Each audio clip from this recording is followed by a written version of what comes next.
8.4, we're going to talk about binomial coefficients. We're actually going to skip the first page, but binomial coefficients is a shortcut to help us FOIL things out. So if I had, we've seen this before, x plus y to the second power. We know we absolutely cannot just distribute the squared. We have to write it twice and FOIL it out. If we had x plus y to the third power, you have to write it 3 times, FOIL them all out. X plus y to the fourth power, you have to write it 4 times and FOIL it all out. So the higher your exponent, the more work it is. But we're going to learn a shortcut to FOIL this out, or a shortcut instead of FOILing. So we're going to skip the rest of the first page, and we're going to skip these examples on the next page. You don't have any questions from the homework. We're actually going to get back to this. It comes back in chapter 10, so we're going to do it then. And let's look at Pascal's triangle. So this here is Pascal's triangle. This is not given to you on the next test or quiz, but not saying that you have to memorize it. You just have to know how to come up with it. So I'm going to start on the side over here. I'll show you how we come up with it so you don't have to memorize all the numbers. So you always want to start with a little triangle of ones. So we start with a triangle of ones. The next row, it always starts and ends with a 1, and then you add the 2 numbers above it. So our next row would be 1, 2, 1. The next row, again, it starts and ends with a 1, but we add the 2 numbers above it. So 1, 3, 3, 1. Next row starts with a 1. What would the next number be? And then 6, then, and then it ends with a 1. What would our next row be? 1, 5, 10, 10, 5. Awesome. 1, 5, 10, 10, 5, 1. And then our 6th row, just for practice, would be 1. What would come next? 6, 15, 20, 15, 6, 1.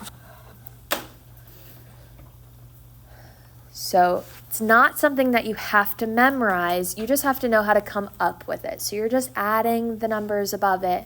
Whatever the second number is in your row, because every first number is just a 1, but whatever your second number is, that's what row you look at. So if I had, let's say, a binomial squared, we would look at the row where the second number is a 2. If I had a binomial to the third power, we look at the row where the second number is a 3. If I had a binomial to the 4th power, we look at the row where the second number is a 4.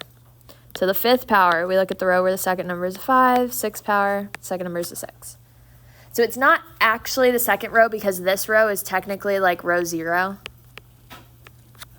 And then it starts with 1. So we kind of like skip the first one at the top. But whatever the second number is, that's what row number you're looking at. So we'll jump right into example 3. Here our exponent is a 3. So we're going to look at the third row of our Pascal's triangle here. So our third row, the coefficients are going to be 1, 3, 3, 1. So we get that from our third row there. I'm going to rewrite them down here. 1, 3, 3, 1.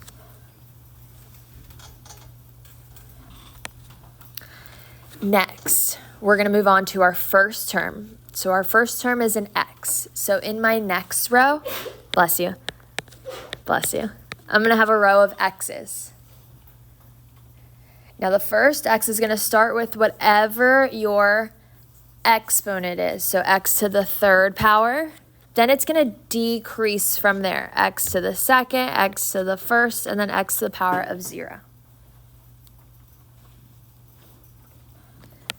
The next row is going to have our second term, so that would be 1.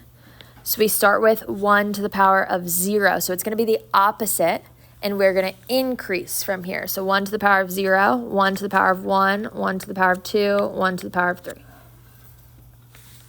So one way that you can double check your work, double check that you make sure that you put all the exponents in the right spot, is that in each column, your exponents are going to add up to whatever your degree is that you started with. So 3 plus 0 is 3. 2 plus 1, 3. 1 plus 2, 3. 0 plus 3, 3. So they're always going to add up to the degree that we started with. So you can just double check that you wrote them all out correctly. Now we're going to combine each column together. So starting with the first column here, we're going to combine each column. So what is 1 to the power of 0? 1, awesome. So this would just be 1. So we have 1 times x to the third power. So that would just be x to the third power. So when we're combining the columns, we're just multiplying it all together. Then we have 3 times x squared times 1, which would be what? 3x squared, perfect. And then 1 squared is just 1 times 3 times x, 3x. And then in our last column, what's x to the power of 0? 1. So 1 times 1 times 1 to the third power? 1. So this would be our answer. So when you have like a low exponent, like x plus 1 to the third power, it may not be as much of a shortcut to do it this way. You could just write it 3 times, FOIL them all together. But when you have something like x to the 6th power, this is definitely a shortcut than writing it 6 times, foiling all together, combining your like terms, making sure you don't make a mistake along the way. So this is definitely a shortcut when you get to the higher degrees. Example 4, we actually have the same thing, but it has a minus in the middle. So minus in the middle, we just have to be careful with our signs. What is our first row of coefficients going to be? Awesome. Same as the last one. 1, 3, 3, 1. Our first term is going to be x. So we have x to what power? X to the third power. And we decrease from there. So x to the second, x to the first, x to the power of 0. Now our second term is going to be negative 1. So we have negative 1 to what power? To the power of 0. Awesome. We start with 0 and we go up from there. So negative 1 to the first power, negative 1 to the second power, negative 1 to the third power. So let's combine them all together. Starting with our first column, what's negative 1 to the power of 0? 1. So we have 1 times x cubed times 1. X cubed. Next one, we have negative 1 times x squared times 3. What do we get? Negative 3x squared. Awesome. Next, we have negative 1 to the second power. What's negative 1 to the second power? Positive 1. So 1 times x times 3? 3x. And then in our last column, what's x to the power of 0? 1. What's negative 1 to the power of 3? Negative 1. So I have 1 times negative 1?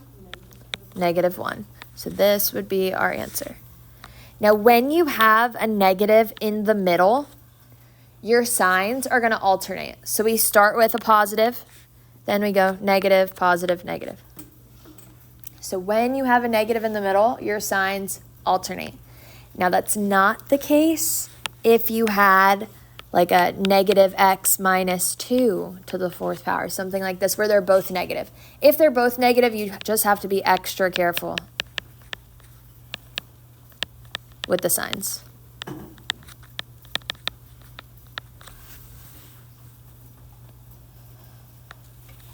Any questions here? Perfect. Let's do A. So we have 2x minus 3 to the fourth power. So let's write our Pascal's triangle here for practice. I start with my little triangle of ones. What would the next row be? 1, 2, 1. What's the next row? 1, 3, 3, 1. 1, 3, 3, 1. What's the next row? 1, 4, 6, 4, 1. Awesome. 1, 4, 6, 4, 1. And we are going to stop at the fourth row because that's what our exponent is here. So our coefficients that we're going to use are 1, 4, 6, 4, 1.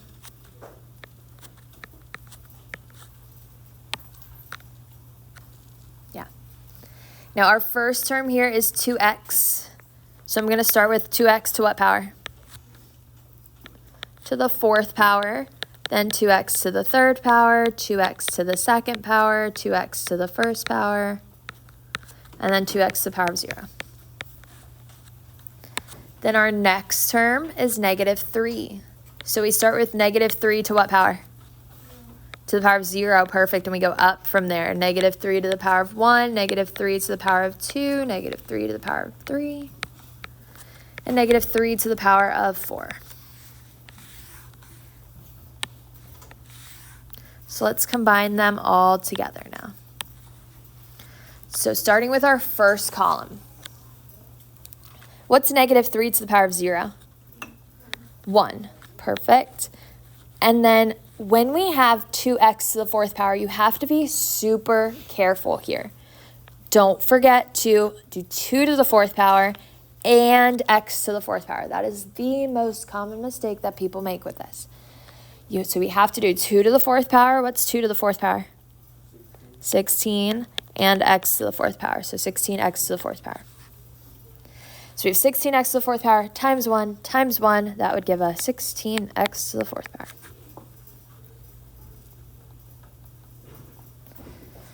Let's move on to the next one. We have 2 to the 3rd power and x to the 3rd power. What's 2 to the 3rd power? So this would be 8x to the 3rd power, perfect. And then -3 and 4. So 4 times 8 we could do first. It doesn't matter the order that you multiply things in, as long as you just multiply them all together. But 4 times 8 would be 32, times -3 be -96. So we get -96x to the 3rd power. Let's go to the next one. We have to square the 2 and the x. So 2 squared is 4x squared. What's -3 squared? 9. So we have 6 times 4 times 9. So if we want, let's multiply 4 times 9 together first. We get 36 times 6. That would give us 216. So plus, because it's positive, 216x squared. Good so far? Let's move on to the next one. 2x to the 1st power is just 2x. What's -3 to the 3rd power?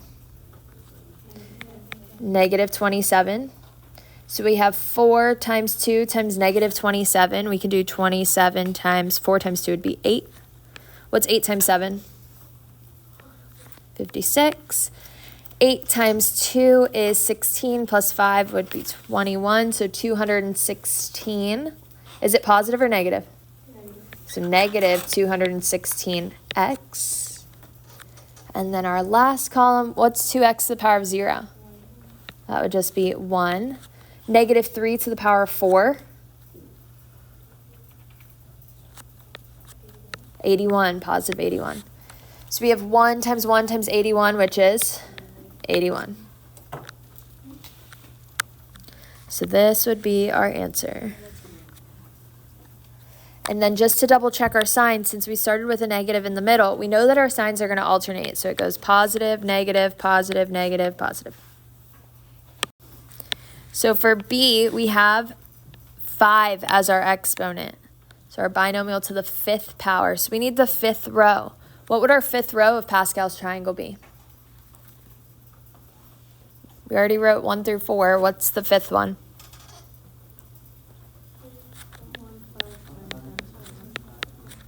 Awesome. 1, 5, 10, 10, 5, 1. So we're going to start with that as our coefficient. So 1, 5, 5, nope, 1, 5, 10, 10, 5, 1.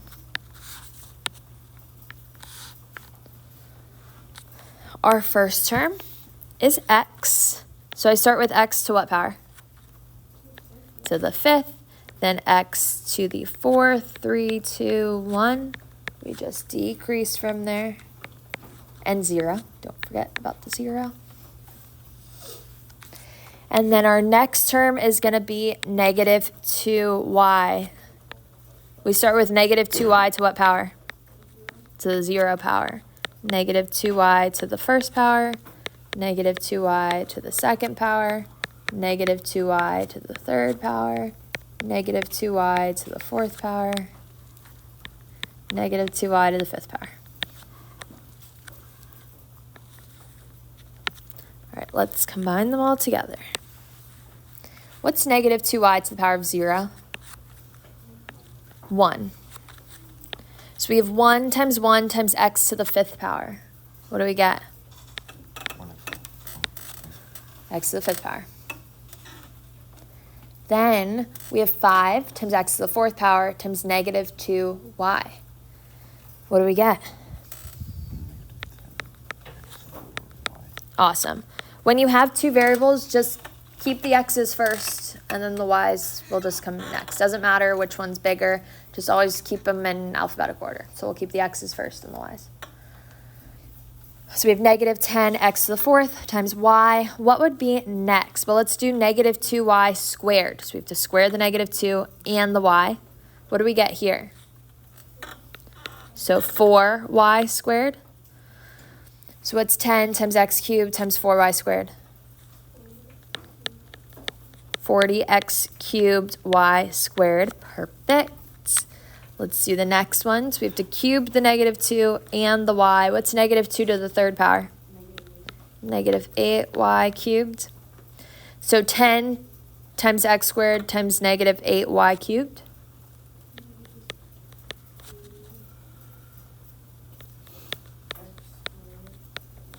Perfect. Negative 80x squared y cubed. Here we have negative 2 to the fourth power, which would be what? 16y to the fourth power. So we have 5 times x times 16y to the fourth power. So 16 times 5 would be 80. So we have plus 80xy to the fourth power. And then lastly, what's x to the power of 0? 1. So we have negative 2 to the power of 5 would be what? Positive or negative? Negative 32y to the fifth power. So this would be negative 32y to the fifth power. Then we could just double check our signs. Since we started with a negative in the middle, we know that our signs are going to alternate. So it starts positive, negative, positive, negative, positive, negative. So this would be our answer. So there are some questions on the homework where it has like an x squared to the fifth power. What do we do when we have a power raised to a power? We multiply. So this would be x to the 10th power. So if you have a power raised to a power, you multiply them.